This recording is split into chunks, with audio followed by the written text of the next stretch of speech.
I think most people know that there's something very wrong about the way this country is governed at the moment, which is rather strange because it's something we've been doing ourselves for a great many years. Now, the Mother of Parliaments, which stands behind us, looks very much the same as it always did. But there's something wrong. The reality of it has been hollowed out because the powers have been taken away to a strange foreign institution called the European Union in Brussels. We no longer rule ourselves through our own representatives. This is something that's been going on for some time, but the most critical moment was in 1972 when MPs, by a narrow majority, passed something called the European Communities Act.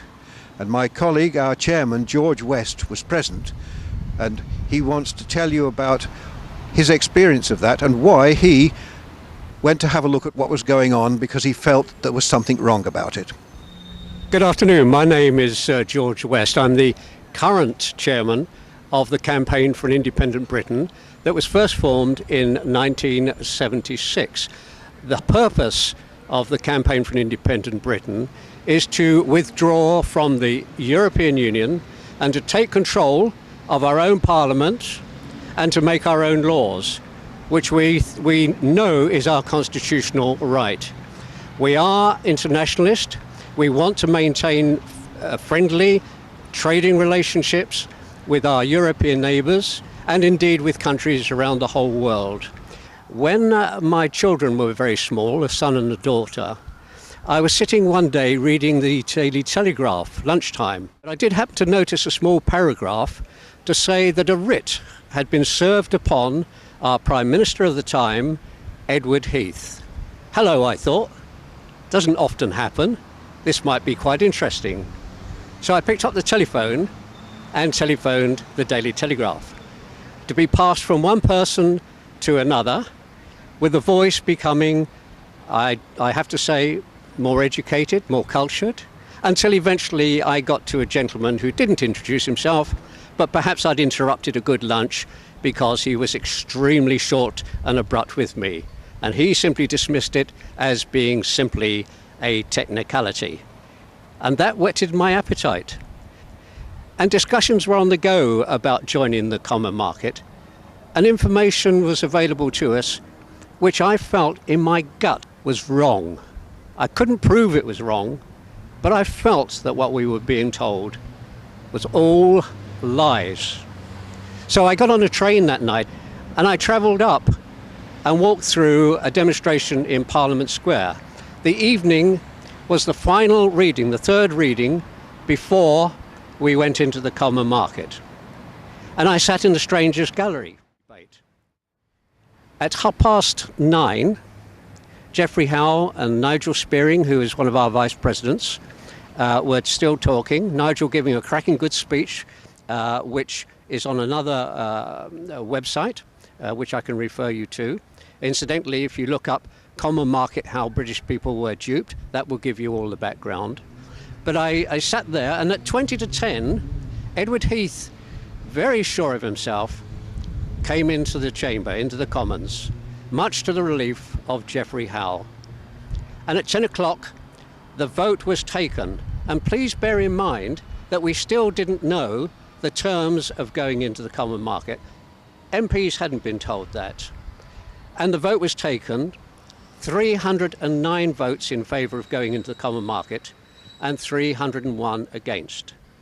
And if it hadn't been for 5 Liberal votes, we might not be holding this discussion at this present time. We might not even be in the mess that we're in today. I bumped into Geoffrey Howe a few weeks ago, walking down the corridor of the Lords. So I took the opportunity to remind him of that particular day, a day when I walked away from Parliament and I looked back at the Union flag, our Union flag, and I felt a terrible sadness. So I took the opportunity to explain what had happened as far as I'm concerned that night, and his reply is very, very interesting.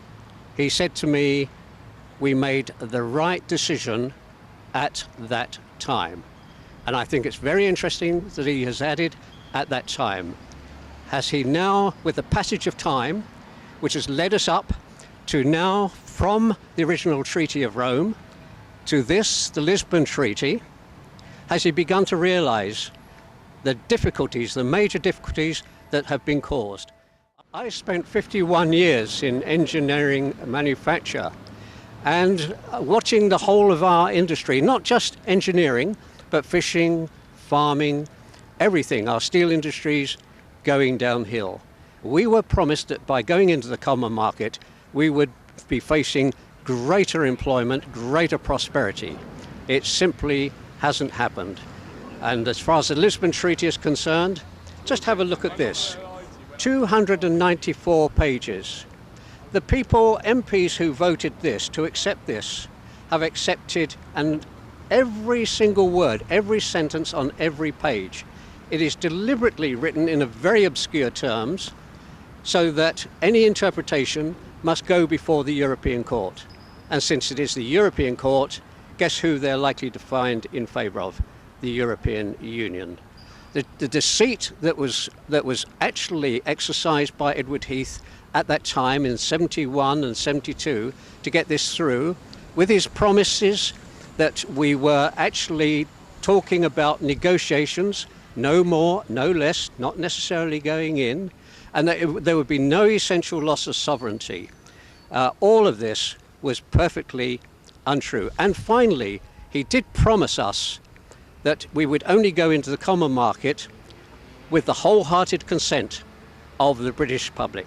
I can only assume he had a very senior moment and completely forgot to ask us, can we trust our politicians? I would prefer to trust my own gut instincts. Thank you.